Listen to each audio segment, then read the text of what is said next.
Can I have your attention? We're going to bring the meeting to order. I want to, on behalf of the school committee, the superintendent of schools, Kathy Gorson, I want to welcome all of you here and thank you for coming tonight. I want to thank the Hood School Principal, Glenn McKay, for hosting this meeting. And I'm just going to quickly run through the agenda. The first thing we're going to do is we're going to have the student report from, it's Josh Intorcio tonight. Josh is going to give a student report. Immediately after the student report, we're going to do a 15-minute presentation on the secondary school building project. And after that presentation is over, we're going to entertain questions and comments from the audience about the project. As soon as that's done, no later than 7:30, we're going to have a presentation from the Hood School community. So we're going to try to move this along as we best can. If there are questions that are unanswered about the school project after the Hood School presentation, we will come back and entertain questions as long as you guys have them, okay? So at this time, I'm going to ask Josh to give the student report. We'll move right along. Boys and girls had a track meet Saturday versus Newburyport and Manchester Essex. Both boys and girls won. Girls basketball has won their first 2 games, and unfortunately the boys have lost their first 2 games. Boys basketball is at Ipswich tomorrow night, and girls are home versus Ipswich. On Wednesday night from 5 to 9:30, there's a student council fundraiser at China Cuisine, and they're donating 10% of their raisings from that night to North Reading Student Council. Ultimate Frisbee has been selling hot chocolate during lunches, and Chorus has been doing coralgrams where you buy a coral or a carol and a carol to your friends. Wrestling finished second as a team at the Wakefield tournament on Saturday. Finishers were Matt Foss at 113 and 5th, Richie Falcione 138 and 4th, John Elliott 152 and 3rd, Phil Bishop 160 2nd, Bud Flaherty 182 and 5th, and Mike D'Amico finished 4th at 195. They're now 4-0 on the season. There's a holiday concert tomorrow in the auditorium at 7 p.m. Swim meet is tomorrow at the Reading YMCA. Hockey has a game Thursday at Triton, and seniors are receiving their college acceptances over this week. And that was my work. Josh, do you have student work to do? Yeah.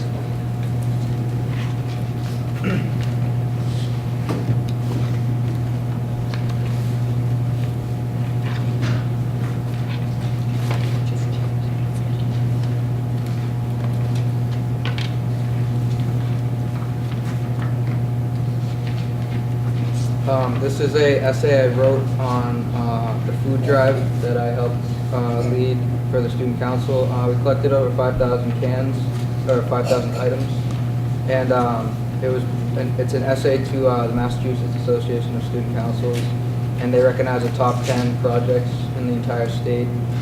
And I basically just had to describe the leadership that I had to conduct within the council and all the earnings that I did, and I talked about how the whole council was involved and how the whole school was involved. Thank you, Josh. Any questions or comments from the committee? Thanks, Josh. I'm sure you have homework to do, so get going. Okay, before we go on to the presentation, just quickly, does anybody get any other public input not relating to the school project that they'd like to discuss? Okay, hearing none, that's fine. Okay, we're going to start with the building project, which I'm sure most of you have heard about, and the project's been in the work now for a couple of years. It's a lot of hard work has gone into it. We have a secondary school building committee that's made up of 20 members. Some of them are here tonight. I see Chuck Carucci here. Chuck's our chairman. Chuck, you just raise your hand back there. And Chuck's actually been on this committee for about 6 years now, and he's worked tediously to get to the point where we're at right at this moment. So we're going to give a brief presentation. Assisting me in the presentation will be the Superintendent of Schools, Kathleen Willis, our high school principal, John Bernard, our middle school principal, Kathy O'Connell, and Janine Imbriano from the Secondary School Building Committee. Just to bring you up to date, recent history. And again, this project, you can see by the time we're through with this, is the biggest, the most exciting, the most ambitious building project the town's ever undertaken. I told you we've been working on this for over 2 years. Back in October, our architects from Dore and Whittier completed the schematic design and building design. And once that was completed, we were able to do a cost estimate. The cost estimate is done based on the size and the scope of the project. On December 9th, we submitted the schematic design to the Mass School Building Authority. The Mass School Building Authority is our partner in this project. They're a state agency that assists various jurisdictions, various school districts with building projects. We submitted that on December 9th. On December 11th, there was a review with the MSBA staff regarding the project. I'm sorry, in December of 2011, there'll be a review so that our staff will in fact work with the MSBA to refine the project to a point where it's acceptable to the Mass School Building Authority. And then finally, on January 25th of 2012, after we work with them over the next 30 days or so, the MSBA will actually vote to approve the project as it's designed. The reason or the purpose of this project is to develop an educationally appropriate and cost-effective building design solution for North Reading's outdated facilities. This project is a project where we're going to actually build a new high school with central core facilities that are going to be shared with a completely renovated middle school. And once that's done, once the new high school is built and the middle school is renovated, we will actually tear down the existing high school and the project will be completed in 2015. So what we've done already, and it's been a lot of work, working in conjunction with the MSBA, is we've completed a site design, building plans, outline specifications. We've done a great deal of work in doing an educational program and a space summary for the MSBA, so they would understand exactly what our needs are. And of course, we've done preliminary cost estimates as well. Okay, I'm going to ask John Bernard, the principal of the high school, to come up and go through some of the design work with you. And again, after we're through, we'll entertain any questions you might have. This is O'Connell from the middle school. Good evening, everyone. And we have Kathy O'Connell from middle school as well. Thank you. It's nice to have an opportunity to talk to you all about the proposed project. So we're going to go through a series of slides here and work off of each other to make the presentation. Essentially, what we want to show you in this slide is what the current site is and where the new building would go. If you can imagine, this area right here is where the existing high school is now. This would be the driveway, the main driveway into the high school site.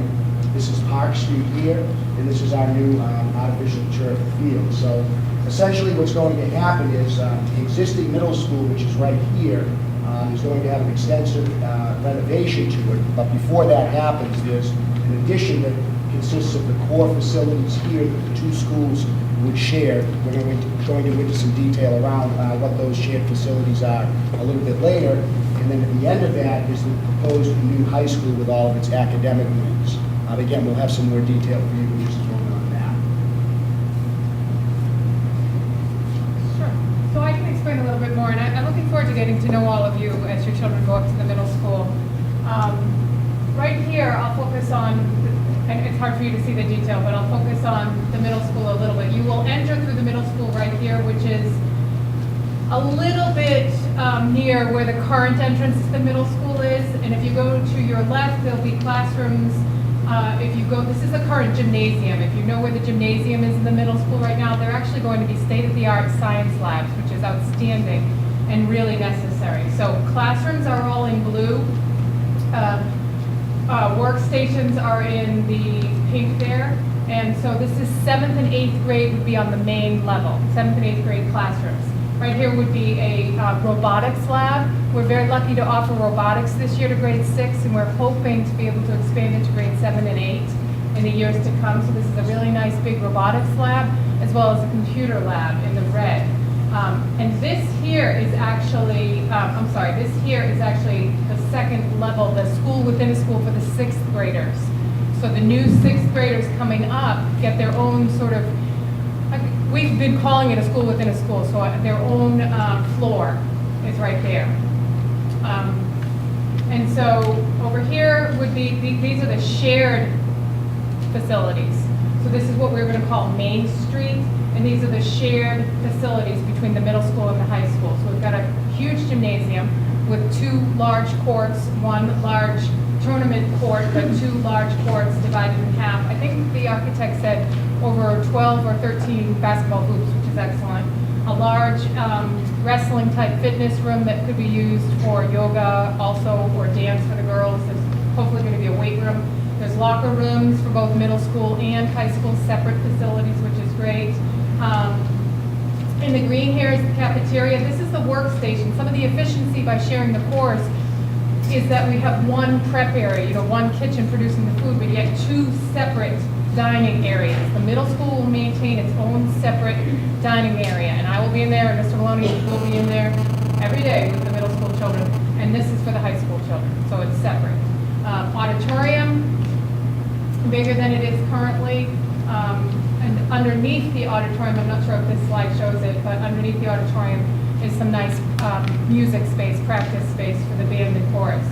And this is the media center, and it will also be shared, but it will be separated similar to a town library that has a youth section and a children's section, but also with some shared spaces. And I can let Mr. Bernard explain a little bit more, but this is the high school. You want to talk a little bit about that? Okay. Yeah, so I already did a little bit. This is the middle school floor plan. These in blue are the classrooms. This is for the 7th and 8th grade. This is what I had said before, the robotics lab and the computer lab. And this is the 6th grade area that goes on top. All right, that area. And then this, yeah, that's the high school. So the high school academic wing actually consists of 3 stories, 3 levels to it. They're almost all the same. They each have a series of classroom pods. And if you can imagine the corridor coming in, half of that is a classroom pod on either side, and that's the same throughout the 3 levels. So there are 6 pods in all. A significant difference in the ground level is this area here, which you'll see in an aerial, kind of an aerial flyover, if you will, a little bit later. Space that is all glass. That's what this area is here. It's about a 75-seat seminar room, a long-distance learning lab, where we envision having the ability to bring in larger groups of students than we would in a classroom in a kind of a college or university-style seminar area.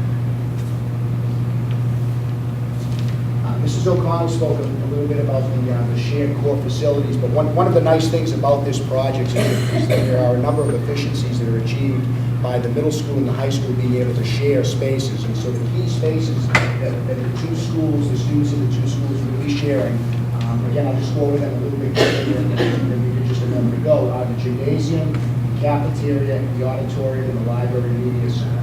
So if you can envision the back of the school, this would be a significant entrance into the school from the back where the large parking lot is. When you would come in with the gymnasium, if you came in the door here, the gymnasium would be on your left. As Mrs. O'Connell said, there are some multi-purpose rooms here, rooms for dance, wrestling, cheerleading.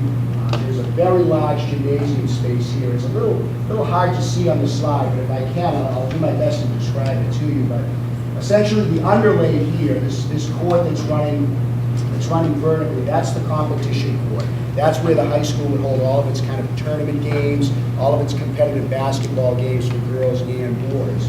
But what we would have is the ability also, when there was not a competitive game going on, we would have the ability to divide this area here, and there would be 2 courts designed into the floor this way, which would then necessitate the number of hoops that Mrs. O'Connell referred to, so that we can engage a number of students in this space at any given time during the school day. But this court here is the one that we would use as a competition court. There are bleachers that recess into the wall that come out, allowing us to be able to use that in that capacity.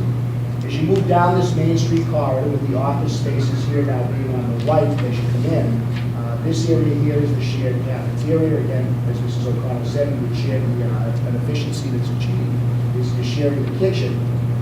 Middle school cafeteria here for students, high school here as well. The main entrance into the high school, Mrs. O'Connell alluded to the main entrance in the middle school being here. This is the main entrance into the high school. Separate entrances on either side of the administrative wing, which would house the principal's offices for both schools, guidance counselors, nurses, and those administrative functions. And then right here is the library media center, which, again, it's not the best view of it, but if you can just use your imagination a little bit, you'll understand that we do have it designed in such a way that there's a dedicated space for middle school students, and there's a dedicated space for high school students. And then across from that is the shared auditorium area. It doesn't show on the slide here, but if you continue down the corridor, you go into the large academic wing of the new